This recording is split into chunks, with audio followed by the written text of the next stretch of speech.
but I'd like to bring in Claire Paccalin, if I can, our reporter who's with me in the studio, who has spent quite a bit of time, Claire, speaking to survivors of the Holocaust here in France ahead of this anniversary we're marking today. Tell us about what it is that you've been hearing from survivors, and particularly the journey that they remember heading sometimes to Auschwitz. Certainly, Ginette Koulanka, who is nearly 100 years old, I spoke to her not long ago. She's one of the last French Auschwitz survivors who's still alive today. Just to give you an idea of the numbers, 69,000 people were deported from France to Auschwitz. Most of them, majority of them, were Jewish.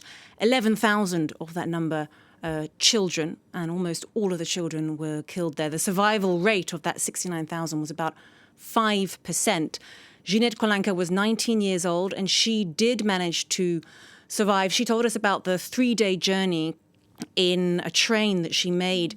It was a train, and we will see later in the ceremony an example of one of the original train cars or train wagons. They were not designed for people. They were not designed to transport people. They were designed to transport freight, animals. She said it was almost completely black inside. It was dark. There were no real windows. People had to relieve themselves on the floor. Some people, of course, died on the journey. So they were so squashed they couldn't sit down, they couldn't lie down, they just had to stand up, sometimes right next to corpses. We can take a listen now, I think, to part of the extract of the interview I did with Stéphanie Trouillard with Ginette Koulanka recently in Paris.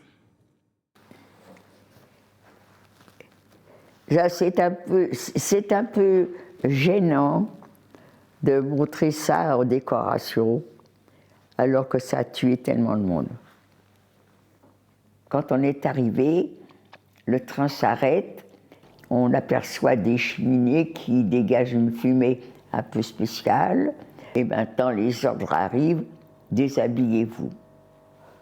Pour moi, quand on me demande qu'est-ce qui est le pire, pour moi c'est ça.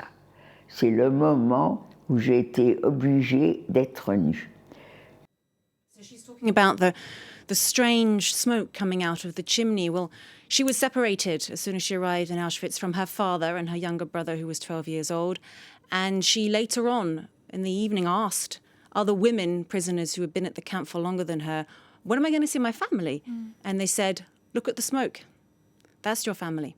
Her younger brother and her father were sent straight to the gas chambers, and their bodies were incinerated. Ginette survived because she was selected for forced labour.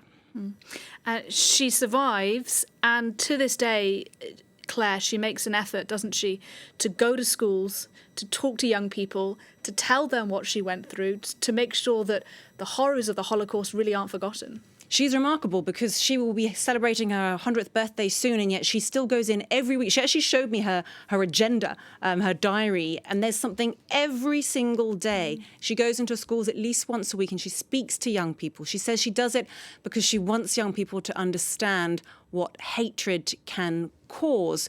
Although she says, I'm not sure they always understand the message. She's not wildly optimistic about the future. And what's interesting is that she only started speaking freely about her experience in about the mid-90s. For many, many years, she did not speak about it. She came back to France, she married, she had a child, she worked on a market stand for a long time, and she didn't speak about her experience. She had the tattoo, which people would see and occasionally comment on. They knew what it was. But she didn't speak about it until the mid-90s, after Schindler's List was produced, and after Steven Spielberg's foundation reached out to her and asked for her testimony. And she actually refused at first.